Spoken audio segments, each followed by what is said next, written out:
Assalamualaikum warahmatullahi wabarakatuh. Salam damai sejahtera untuk kita semuanya. Salam sehat. Apa kabar Ibu Paris yang saya hormati? Kita baru ketemu, baru rapat beberapa waktu yang lalu, dan juga kepada para rektor, pimpinan dari perguruan tinggi, para ketua sekolah tinggi, pihak yayasan. Saya di Komisi 10, nama saya Putra Nababan dari fraksi PD Perjuangan, daerah pemilihan saya di Jakarta Timur. Kami ini sebenarnya sangat kehilangan Ibu Paris. Ya, karena Ibu Paris ini belum sempat menuntaskan pekerjaan bersama kami di rancangan Undang-Undang Praktek Psikologi. Jadi ya beginilah kalau Ibu Paris konsinyiring sama kami, emang tidak berubah gayanya, energik ya, ide-idenya juga luar biasa, semangatnya, sampai malam pun menyusun undang-undang sama kami, ya kan, itu tidak ada capeknya. Namun tiba-tiba sekarang ada di LLDikti 3, banyak yang merasa kehilangan. Kalau saya sih enak-enak aja karena di dapil saya.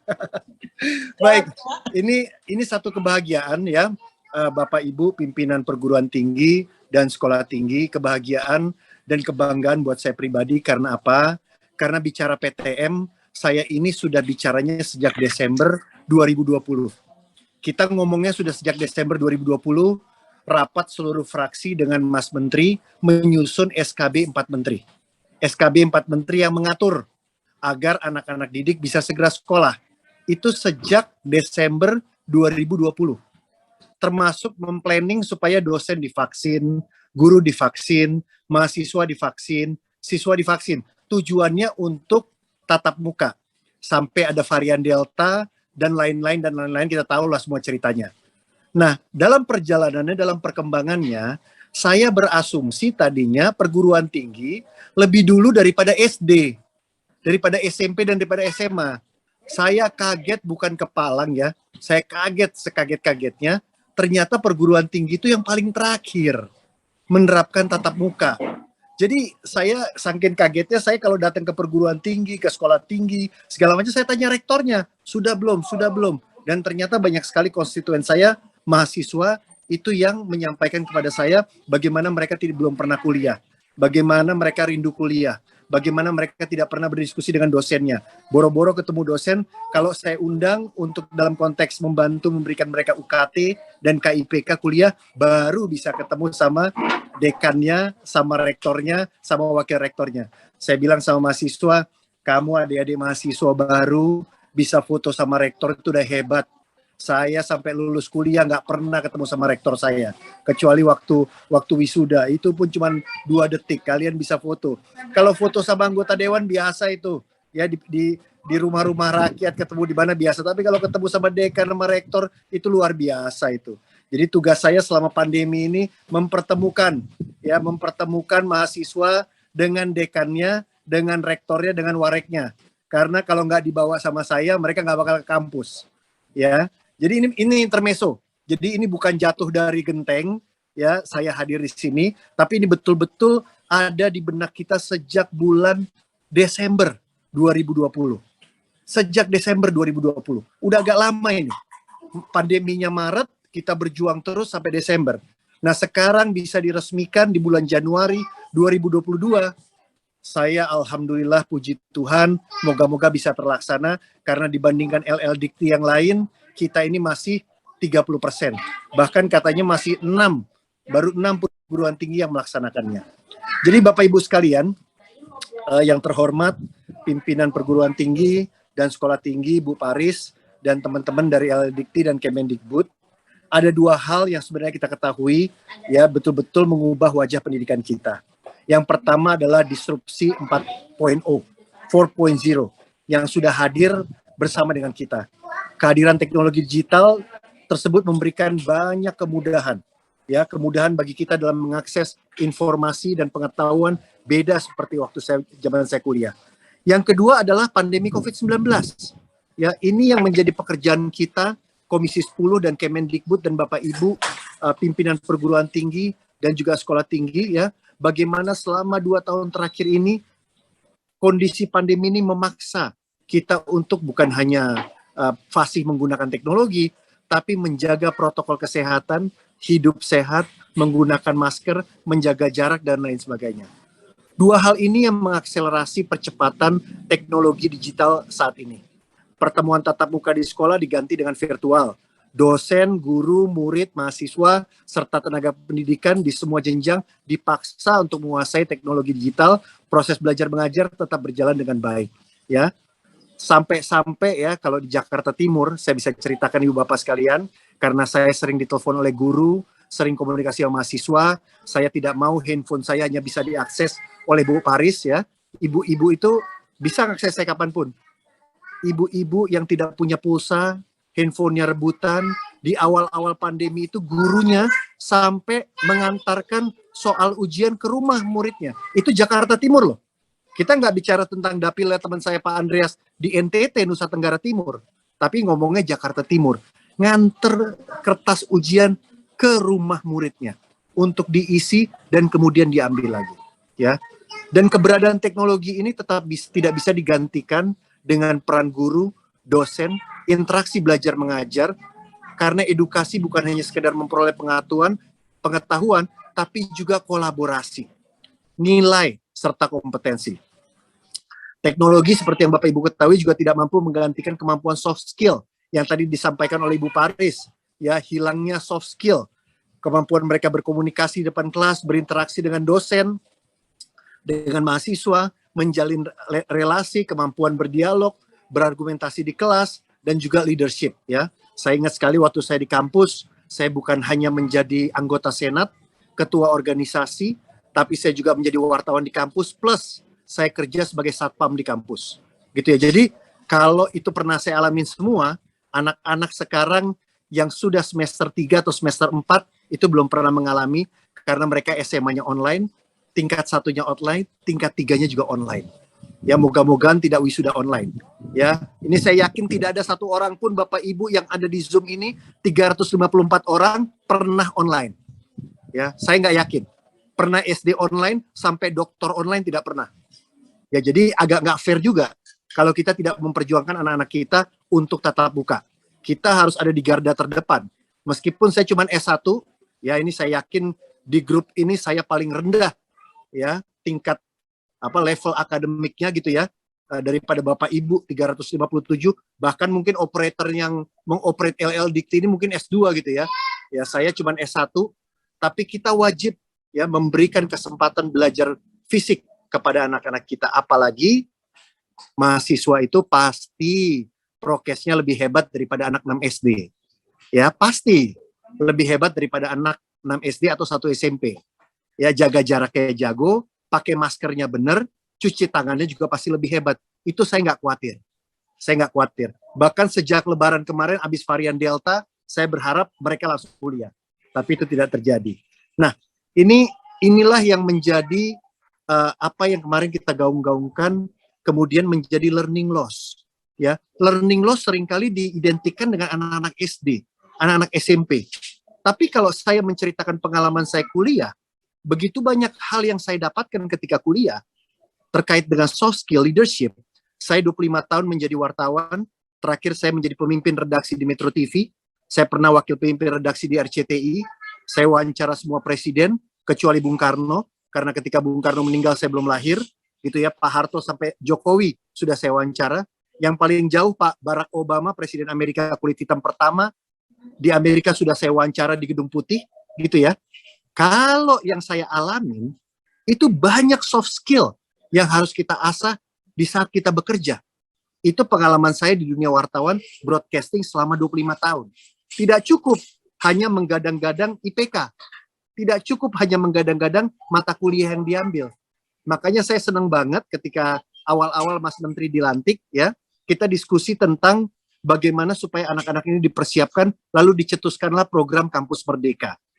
Ya, 3 semester, 2 semester untuk magang, bahkan bisa membuat model bisnis dan lain sebagainya, sehingga nanti Ibu Bapak sekalian, kalau saya ada di industri, masih di industri, Bapak Ibu anak mahasiswanya wisuda dan melamar di tempat pekerjaan saya, pertanyaan saya udah berbeda dengan 10 tahun yang lalu.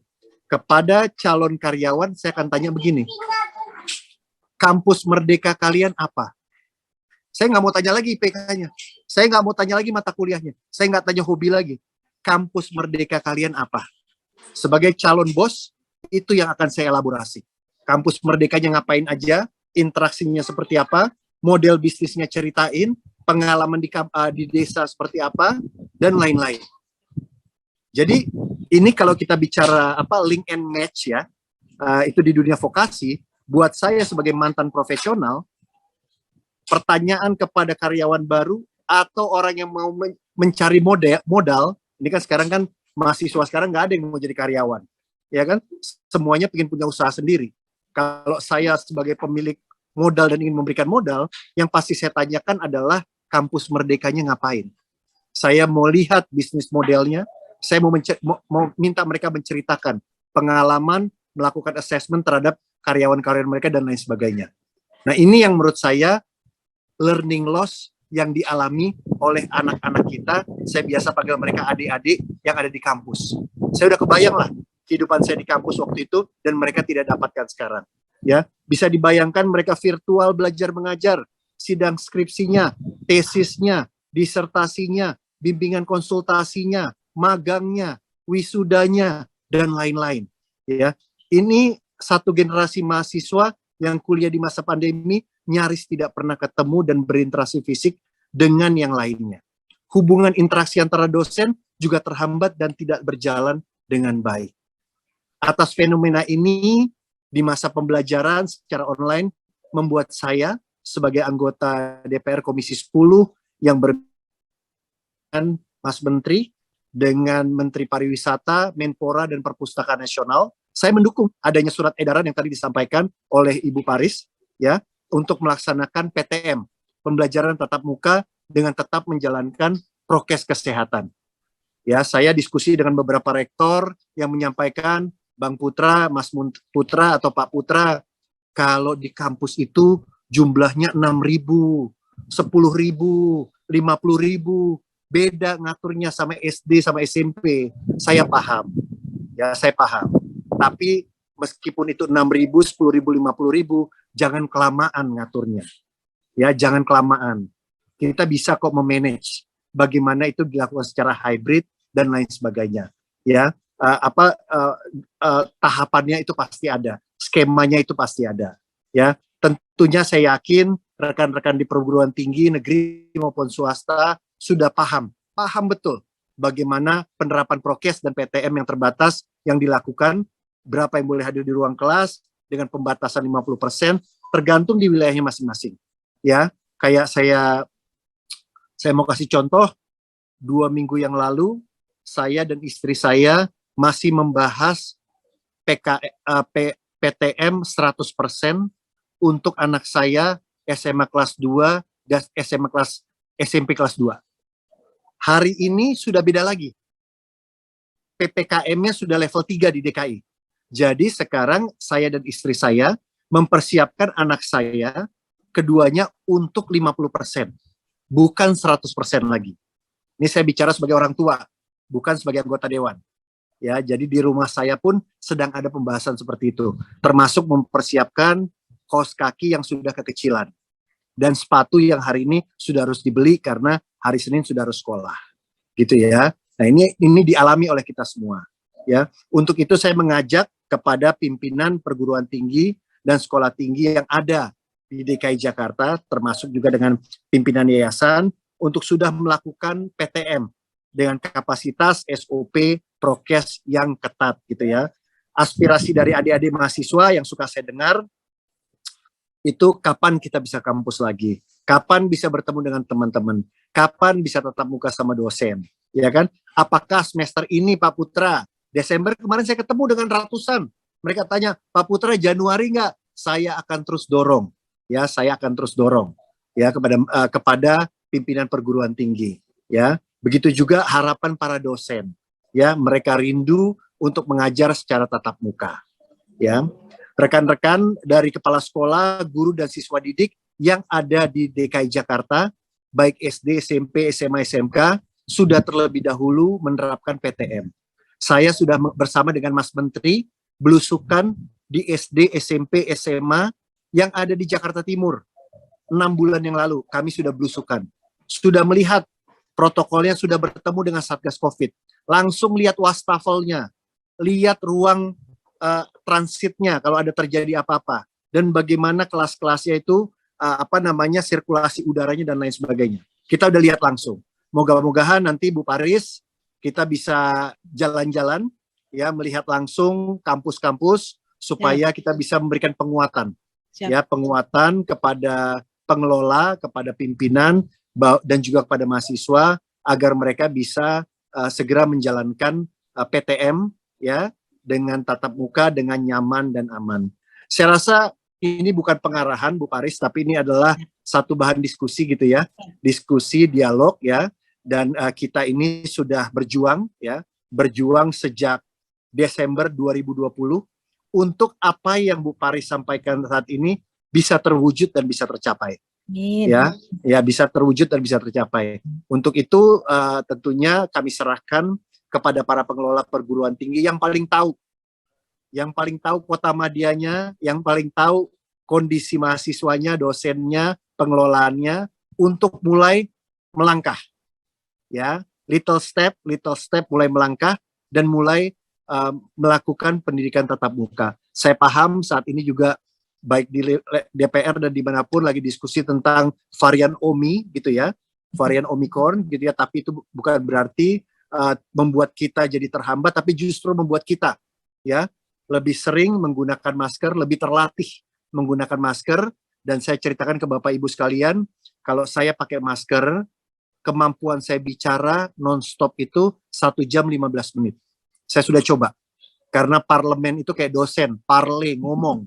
Kemampuan saya pakai masker ngomong itu di lapangan 1 jam 15 menit. Saya pernah coba 1 jam 30 menit, saya ngap-ngapan.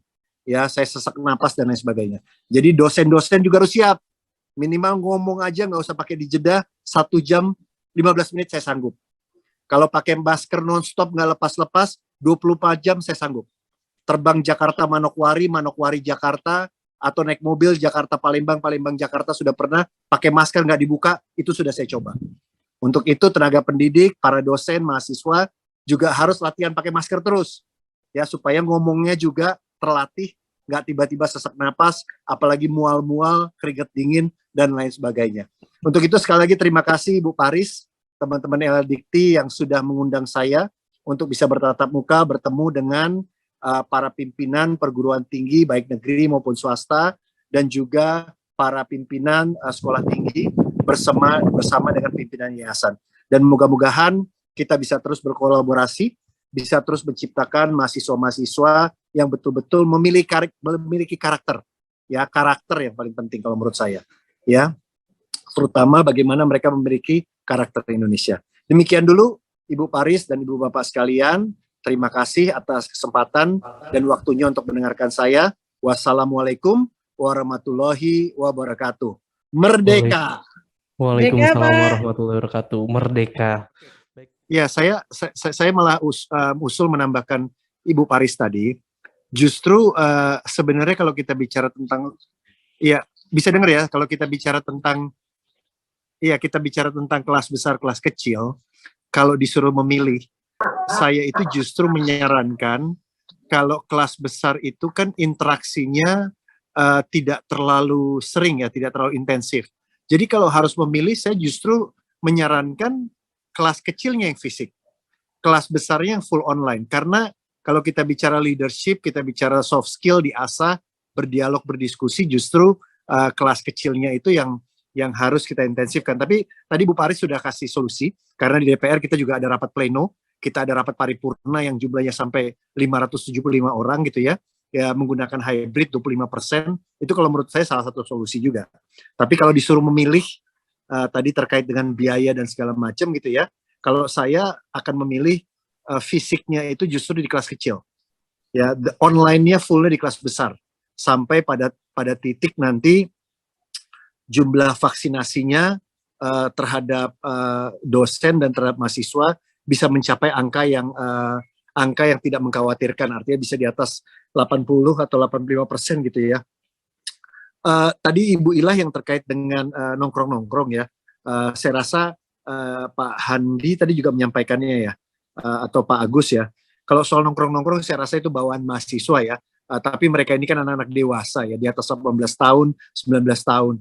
Selama mereka tidak nongkrong di kampus, itu kan juga sudah menjadi tanggung jawab mereka juga. Tapi saya minta memang ada surat edaran dan juga himbauan dari dosen sebelum dan setelah kuliah gitu ya, itu secara jelas dan tegas disampaikan kepada mereka untuk bertanggung jawab terhadap protokol kesehatan dan dihimbau untuk langsung pulang. Dan itu juga surat-surat yang ditujukan kepada orang tuanya gitu ya, baik dalam bentuk WA, bentuk SMS, bentuk email dan lain sebagainya, atau surat tertulis disampaikan.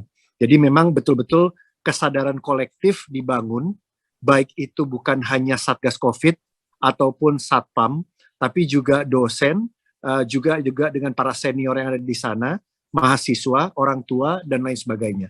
Karena biar bagaimanapun untuk adik-adik mahasiswa yang sudah dewasa gitu ya, kesadaran kolektif itu terhadap sumbangsi mereka menjadi contoh juga di tengah-tengah masyarakat. Biar pun mahasiswa ini kan role model ya di tengah masyarakat, kaum terdidik ya, kalangan terdidik.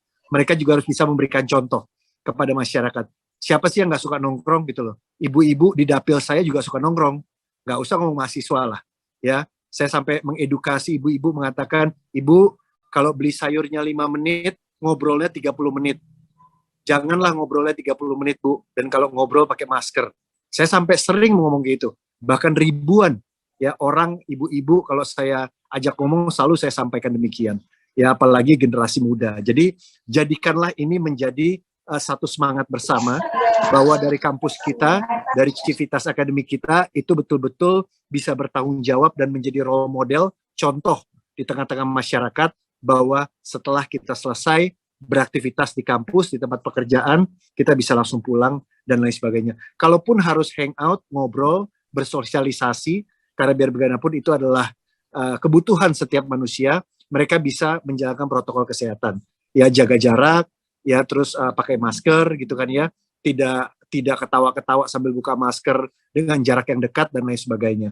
Menurut saya kesadaran itu tidak boleh ditinggalkan dari kelas. Ya tadi kalau Ibu Ila bilang new normal yang harus dilakukan oleh dosen adalah menjelaskan protokol kesehatan.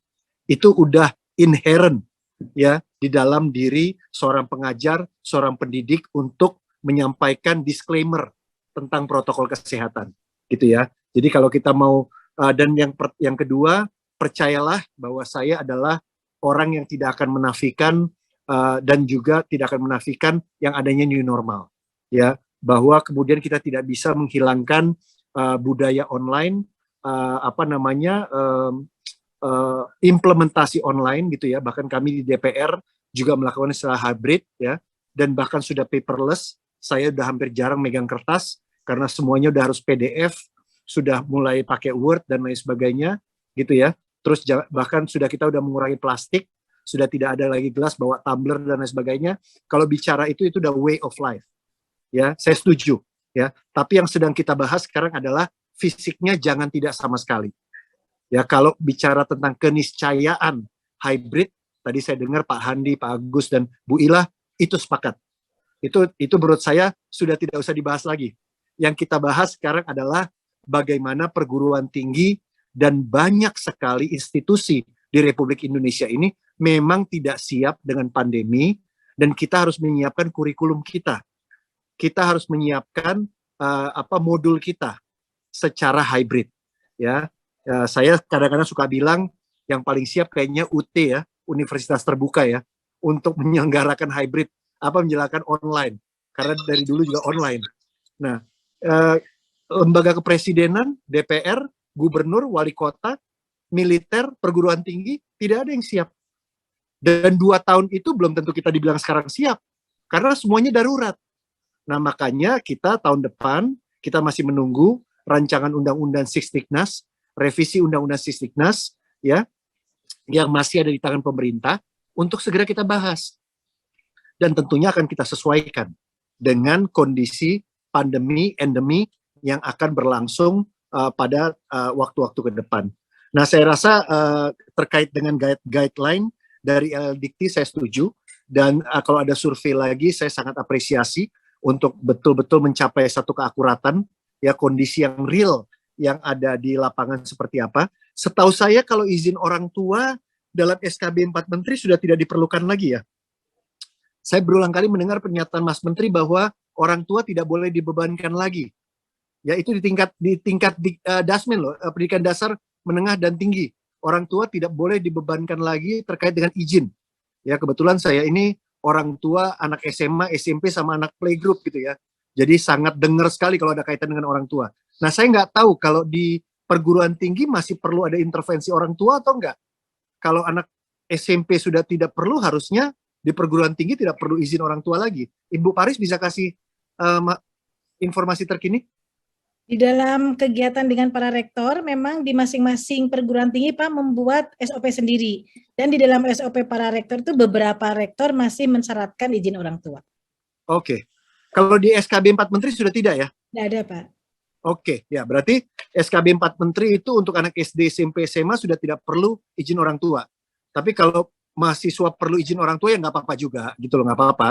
Ya kita juga nggak akan juga tiba-tiba beranggapan aneh, karena kan masing-masing beda-beda sendiri-sendiri.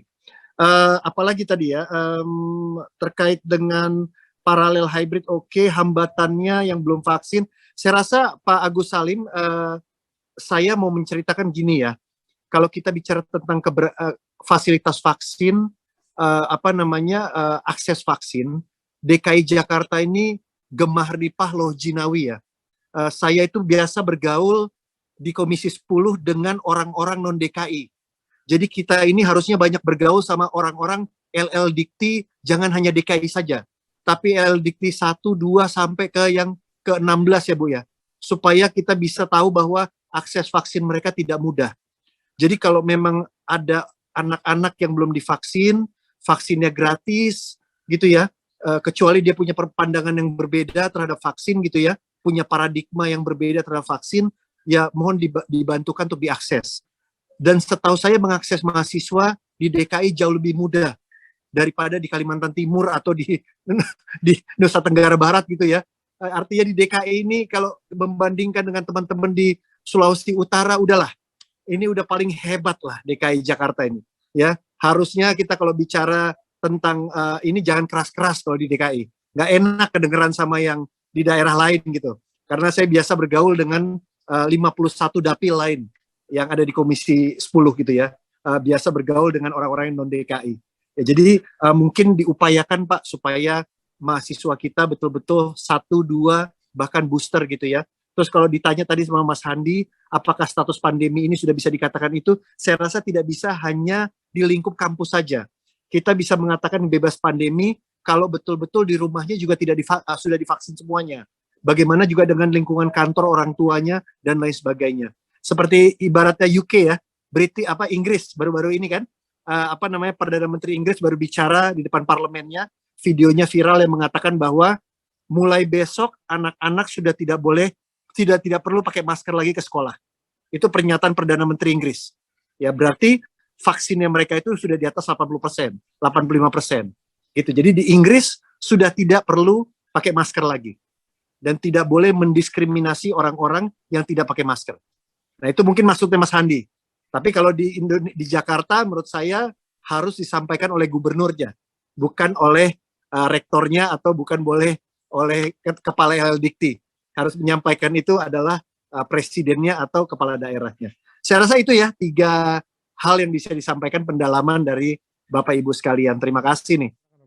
Terkait dengan itu tadi saya sepakat sekali ya dengan yang disampaikan oleh Pak Harya yang dari Perbanas ya. Saya rasa terkait dengan kegiatan ekstra kampus itu memang harus ada panduan karena kita terutama saya di partai itu juga sudah banyak melakukan kegiatan partai gitu ya, kegiatan di luar DPR, terutama juga kegiatan dapil di saat reses.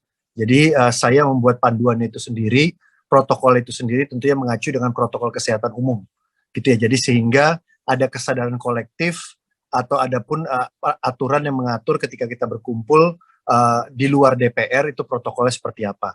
Saya juga suka datang ke kampus, bertemu dengan mahasiswa, dengan teman-teman rektor dan juga dekan. Waktu itu saya paling banyak kalau nggak salah waktu itu ketemu dengan 200 orang ya, 200 orang dalam waktu 2 jam karena kapasitas gedungnya 500, juga protokolnya juga kita atur gitu. Jadi saya setuju sekali kalau ada kegiatan ekstra itu diturunkan dalam bentuk aturan, sehingga itu menjadi satu kesadaran dan juga aturan yang dijalankan untuk adik-adik mahasiswa yang memang getol beraktivitas gitu ya. Saya sangat mendukung terutama mereka yang kita lihat ya, sekarang kan juga Pekan Olahraga Nasional juga sudah diselenggarakan dengan sukses kemarin ya, ajang-ajang olahraga dan lain sebagainya. Bahkan kalau kita lihat aktivitas juga sudah banyak dilakukan ya. Tentunya di kampus saya rasa tidak kurang-kurang referensi. Referensinya itu tidak kurang, baik di dalam negeri maupun di luar negeri, bagaimana melaksanakan aktivitas ya ekstra yang sesuai dengan protokol dan lain sebagainya. Kalau tadi saya di awal menyampaikan kemampuan saya bicara itu pakai masker 1 jam 15 menit, Pak Sandi, itu maksudnya mau menyampaikan kepada teman-teman dosen bahwa bicara itu tidak mudah, ya tidak mudah menggunakan masker, gitu ya. Saya pernah ke beberapa titik di dapil saya, gitu ya, ngomong hal yang sama dari tempat ke tempat pakai masker dengan protokol kesehatan memang tidak gampang. Ya tidak gampang, ketika di mobil pun saya tidak bisa buka masker karena ada supir saya. Jadi kapan saya lepas maskernya gitu kan. Jadi hal-hal seperti ini menjadi new normal. Gitu kan, new normal. Jadi kalau tadi kita menyatakan hybrid itu new normal, ya cara kita mengajar, cara kita berkomunikasi itu juga satu paket dengan new normal. Kami di DPR ada semacam kesepakatan seperti ini, mungkin juga tidak tertulis, ketika yang ngomong itu, ketika yang tidak ngomong mereka pakai masker, yang ngomong itu bisa buka masker. Kayak kemarin saya bicara di depannya ketika ada LL Dikti dan juga ada Mas Menteri dan juga dengan Menpora, ketika saya ngomong saya buka masker.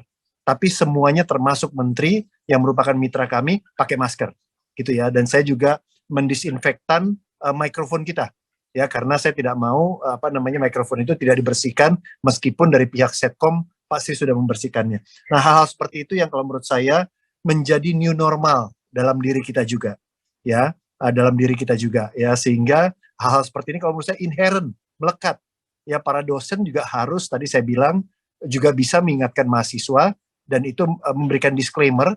Tadi Pak Saur mengatakan jangan salahkan kami. Oh, tentu tidak, karena memang kalau menurut saya setuju, ya, itu jangan disalahkan, apalagi sudah di luar. Mereka orang dewasa juga, ya, ketika mereka sudah di atas umur 18 tahun gitu, sudah ber-KTP, dan mereka bertanggung jawab atas segala tindakan mereka, ya gitu ya. Tapi kita tidak boleh berhenti menghimbau mereka, ya, tentang protokol kesehatan. Namanya anak zaman now, ya, mereka mungkin tidak peduli, mereka juga acuh dan lain sebagainya. Tugas kita untuk mengingatkan di dalam kampus, supaya ketika mereka di luar kampus, mereka bukan hanya petantang-petenteng sebagai mahasiswa, tapi betul-betul menjadi contoh. Ya, saya ingin mahasiswa ini juga menjadi leader masyarakatnya, kaum terdidik, kaum terpelajar. Berikanlah contoh, ya. Itu berat, itu title-nya, nggak mudah, gitu ya, nggak mudah. Jadi kalau di DPR banyak tuntutan, ya bolehlah sekali-sekali anggota DPR juga meminta mahasiswa untuk menjadi calon-calon pemimpin, gitu ya. Jadi itulah yang harus kita jelaskan pada mereka. Tadi saya sudah sampaikan, kalau pakai masker saya bisa 24 jam tanpa dicopot.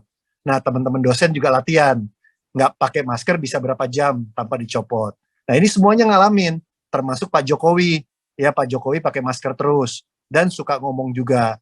Nah, gitu, itu kan jadi kita saling berempati nih, ya, sehingga kita merasa, kita juga saling merasa bahwa memang ada orang lain juga kok di luar dosen, di luar kampus yang sudah mencoba, ya. Saya dengan segala kekhawatiran saya, ketakutan saya, kegentaran saya, sudah terbang ke Aceh. Itu sesuatu yang tidak mudah. Sudah terbang ke Manokwari untuk menjalankan tugas saya sebagai anggota Pansus Otsus Papua. Sudah terbang ke Mandalika. Sudah terbang paling jauh utara ke Manado. Ya, jadi udah terbang kemana-mana. Tadinya saya nggak mau terbang, maunya pakai mobil.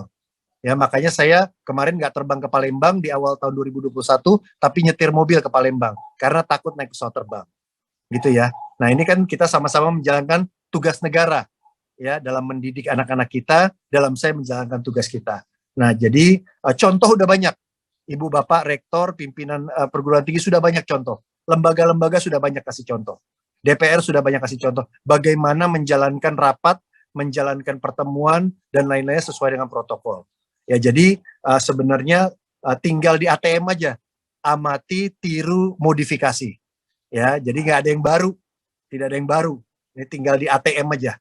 Ya, sehingga kalau ada nanti hal-hal yang perlu diatur, silakan diaturlah, segera diatur Bu Paris, ya, supaya tidak bingung-bingung, ya, tidak bingung-bingung, tidak kagetan, tidak ini segala macam, bisa menjalankannya sesuai dengan aturan yang sudah dibuat. Saya rasa aturan-aturan seperti itu bisa segera kok, bisa langsung. Ya, saya nggak yakin akan ada yang baru. Saya nggak yakin akan ada yang baru tentang misalnya anak-anak menwa atau bagaimana senat rapat, bagaimana mapala untuk ini, nggak ada yang baru lah, nggak ada yang baru. Dalam laboratorium tidak ada yang baru. Ya, saya rasa dari Departemen Kesehatan, Kementerian Kesehatan sudah banyak lah aturan-aturan yang bisa dibuat. Tinggal di ATM aja, dimodifikasi di masing-masing perguruan tinggi.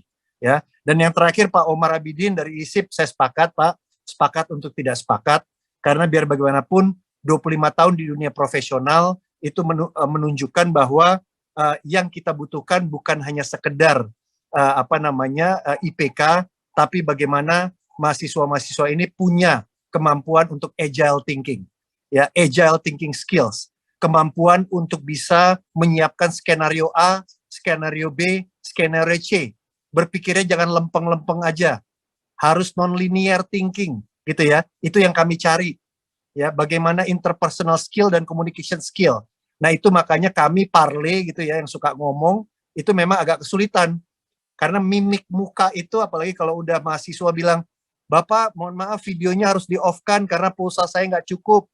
Udah mimiknya udah nggak bisa kebaca, ya udah nggak bisa kelihat ekspresinya, tangannya, gitu ya. Itu kan bagian dari kemampuan interpersonal dan communication skill, gitu ya. Jadi hal-hal seperti ini yang sangat kita butuhkan terhadap mahasiswa di dunia profesional, sehingga saya harus mengatakan sepakat untuk tidak sepakat, gitu ya, dalam konteks bahwa tadi Bapak bilang tidak mengganggu, ya kan, tidak mengganggu kualitas pembelajaran, gitu ya. Mungkin pembelajaran dalam hal yang lain maksud saya. Saya rasa itu. Terima kasih Pak Saur, Pak Arya, Pak Sandi, sama Pak Omar atas masukannya kepada kami yang ada di DPR RI. Sekali lagi terima kasih Ibu Paris yang telah mengundang saya, dan kiranya kita bisa menjalankan tugas dan tanggung jawab kita terhadap bangsa dan negara, terhadap generasi muda kita ke depan dengan betul-betul semangat, dengan betul-betul sehat dan bertanggung jawab. Terima kasih. Wassalamualaikum warahmatullahi wabarakatuh. Waalaikumsalam warahmatullahi wabarakatuh.